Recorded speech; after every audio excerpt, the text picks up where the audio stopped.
நாம் எப்போதும் ஏதாவது செய்ய வேண்டும் என்று ஓடிக்கொண்டிருக்கிறோம். ஏதாவது அடைய வேண்டும், ஏதாவது மாற்ற வேண்டும். ஆனால் சும்மா இருப்பதற்கான தைரியம் உண்டா? அஷ்டாவக்ர கீதையின் இந்த ஸ்லோகங்கள் சும்மா இருப்பதின் ஆழமான உண்மையை நமக்கு காட்டுகிறது. ஸ்லோகம் 23. இயல்பாக இருப்பது ஞானி எதையும் சாதிக்க முயற்சிக்க மாட்டான். அவன் எதையும் அடைய வேண்டும் என்று நினைக்க மாட்டான். ஏனெனில் அவன் ஏற்கனவே முழுமையானவன். நம் மட்டும்தான் நம்மை முழுமையற்றவர்கள் என்று நினைத்து வெளியில் தேடிக்கொண்டிருக்கிறோம். உண்மையில் நீயே முழுமை.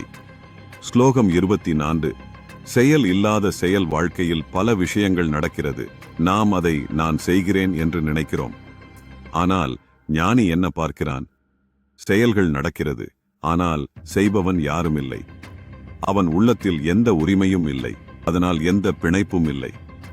அவன் செய்கிறான், ஆனால் சுமையின்றி. ஸ்லோகம் 25. எண்ணங்களின் அமைதி. நம் மனம் எப்போதும் ஓடிக்கொண்டே இருக்கும். ஒரு எண்ணம், அதற்கு பிறகு இன்னொரு எண்ணம். ஆனால் ஞானி, அவனுக்குள் அமைதி. எண்ணங்கள் வந்தாலும் அது அவனை குலைக்காது. ஏனெனில் அவன் மனம் அல்ல, அவன் சாட்சி. ஸ்லோகம் 26. ஆசை இல்லாத நிலை. நமக்கு ஏன் சோர்வு வருகிறது? ஆசை, எதையாவது அடைய வேண்டும் என்ற ஓட்டம், எதையாவது இழக்கக்கூடாது என்ற பயம். இது இரண்டும் இல்லாத நிலைதான் ஞானம். ஆசை இல்லாமல் இருந்தால் மனம் சும்மா இருக்கும்.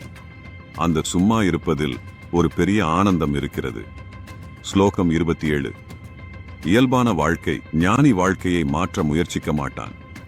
அவன் ஓட்டத்தில் ஓட மாட்டான். அவன் எதிர்த்து நிற்கவும் மாட்டான். அவன் வாழ்க்கையோடு சேர்ந்து ஓடுகிறான்.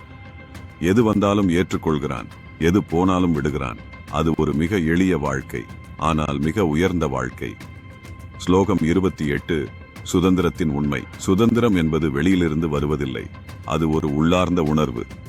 நீ எதற்கும் அடிமையாக இல்லாமல் இருந்தால் நீயே சுதந்திரம். நீ எந்த எண்ணத்துக்கும், எந்த உணர்ச்சிக்கும், எந்த சூழ்நிலைக்கும் கட்டுப்படாமல் இருந்தால் அதுதான் உண்மையான விடுதலை. முடிவு. அஷ்டாவக்ர கீதையின் இந்த ஸ்லோகங்கள் ஒரு எளிய ஆனால் ஆழமான உண்மையை சொல்கிறது. நீ ஓட வேண்டிய அவசியமில்லை, நீ மாற்ற வேண்டிய அவசியமில்லை. நீ சும்மா இருந்தாலே போதும். அந்த சும்மா இருப்பதில் நீயே உன்னை காண்பாய். அதுவே ஞானம், அதுவே அமைதி.